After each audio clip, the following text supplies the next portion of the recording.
when Leepu, Bangladesh's answer to Enzo Ferrari, invited no-nonsense Cockney mechanic Bernie Feynman to his Dakar workshop, sparks flew. Take a while around. The mechanics are fucking bury you. But for all the shouting, this unlikely team managed to create not only supercars from scrap, but an extraordinary friendship. You're changing my life. A friendship so strong that when Bernie came back to Britain, we persuaded him to walk away from his cushy job and convinced Leepu to abandon his life in Bangladesh. Together, they put their reputations on the line in a new adventure. The first Anglo-Bangladeshi supercar garage in the world. A business that in just 3 weeks will turn scrap like this into the ultimate supercar. It's a story of cultural differences learning to communicate. In more ways than one. Get the fucking job done, buddy, quick! And pressures that push their friendship to the limit. I can lose everything because of this. Everything.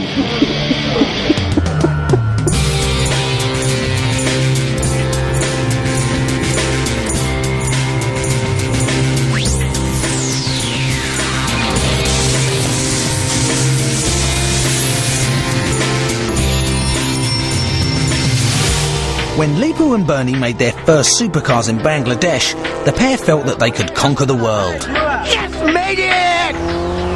Now, they're going to have a go. Leepu has left Bangladesh for London, and Bernie has swapped the company car for the oldest white van on the road.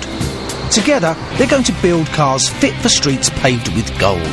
But the location for this new business is far from upmarket. Bernie has chosen his old manor, once the Jewish East End, now known as Banglatown, the area around Brick Lane and Bethnal Green. Their chop shop will be in an ancient railway arch with the worst address in London.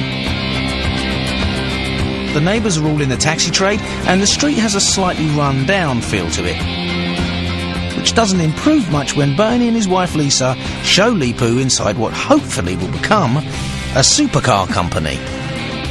Well, this is what we got. I was in the plane, I was thinking I'm going to London to build a car with Bernie, and I'm going to have a wonderful state-of-the-art workshop.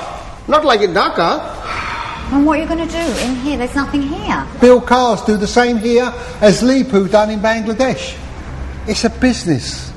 You know, this is what I've always dreamed of. Having my own business. Working for me. Working with Leepu. Designing, creating.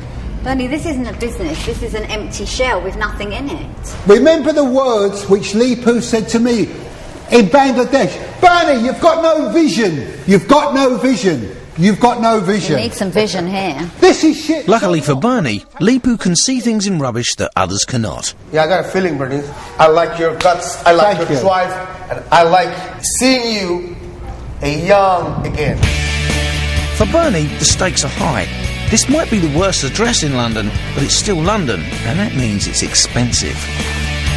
20 grand up front rent, about £23,000 for tools. The idea is to build each supercar on a budget of only £4,000. We'll never fail. We'll never fail. Bernie's never going to get bankrupt. No way, I won't let it happen. Central to Bernie's business plan is getting the supercars out of the door as fast as possible. I've got 3 weeks to buy the car, repair it, get it all done, up and running and sold. 3 weeks. If not, I'm fucked. Unfortunately, there is one thing Leepu has failed to mention. I never build a car in 3 weeks. Not even me.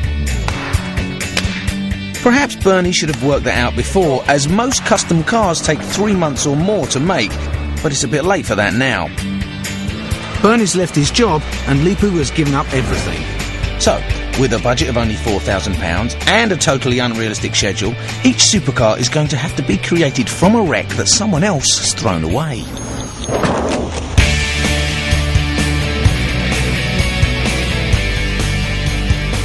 Rover? It's over, Rover. No. Nah. No, Rover. You've got an ideal convertible, roof's already been cut. I already made up my mind. I'll go What for would you something, like? some German car. You want a German car? Which is, What, could be Mercedes, BMW, Audi. Sadly, the only bit of German metal in the yard was this aging 3 Series. Fucking state of it. I mean, the body's shit on it, but it looks fucking solid. Doesn't matter. I don't care about the body as long as the structure is good. I can work with it. The engine looks good. I mean, he can take care of it. Sure. Oh, don't worry about the engine side. Ready? Yeah. This is it. Let's go and see how much the geezer Let's wants. shop a German car. It looks like someone's over. But in England, even scrap like this comes at a price. What will you take for it in the death? Say like about 5 3/4. You having a laugh or what? Engine's worth that. A monkey for an engine like that? It's worth that money, come on. Oh, come on, Doug, fuck's sake. What do you want to give for it? 150 quid? You're mad. You can always go higher. You're You mad. can't go like, oh, I saw I'm mad. I'll take 4.5 for it. Oh, fuck. That's worth it. 350 cash. Nah. Pound Nah, notes. another pony. All right. Thank you very much. Got ourselves a car, Leepu. Coming up, Leepu is concerned about Bernie's hearing. Can't hear you. Get the fucking job done, buddy, quick!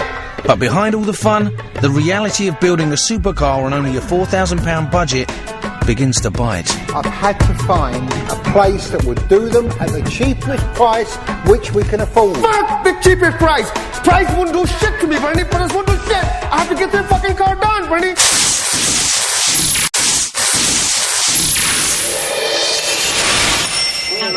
In part 1, Leepu left his home in Bangladesh to set up business with his friend Bernie Feynman in the East End of London. State of it. The business plan is simple. Bernie and Leepu will take a lump of scrap and in just 3 weeks turn it into a one-off Leepu supercar.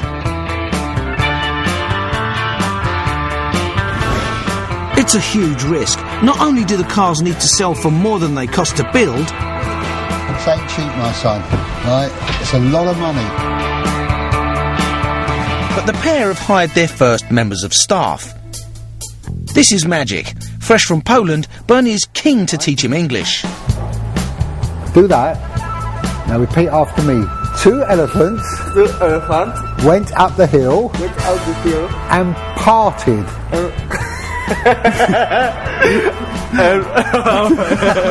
Then there's apprentice, Latoya.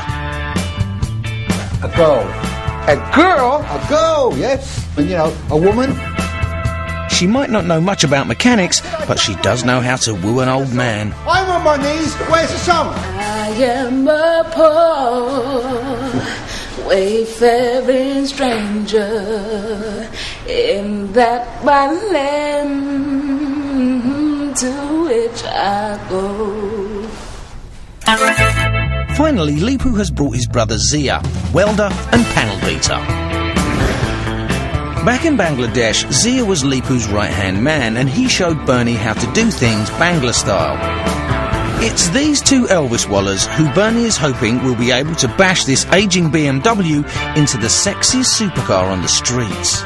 Worse still, he's banking they can do it in just 3 weeks. Have you any idea at all what you want to Strip do? the car first. Once I can it's up- see a BMW now. It gets in my way of thinking. Okay. So I don't want to see a car. I just want to see some framed skeletons. Okay. That's so that I can build something new on top of it. This radical surgery is largely the job of Bernie's spanner wranglers. The idea is that everything that is not structural to the car goes in the bin. But remodelling what's left in just 3 weeks is going to be a near impossible task, a fact that has just hit Leepu right between the eyes. What happens if we can finish the car in 21 days? Can we make some excuse for this reason? We're going to make it in 21 this days. has got to be done in 20. You know why? Because if it's not ready in 21 days, you've got no money, I've got no money. Finished. We're fucked. Just to pile on the pressure, Bernie has decided that their first car will be sold by one of the most prestigious auction houses in the country, alongside cars that Leepu has only dreamt of.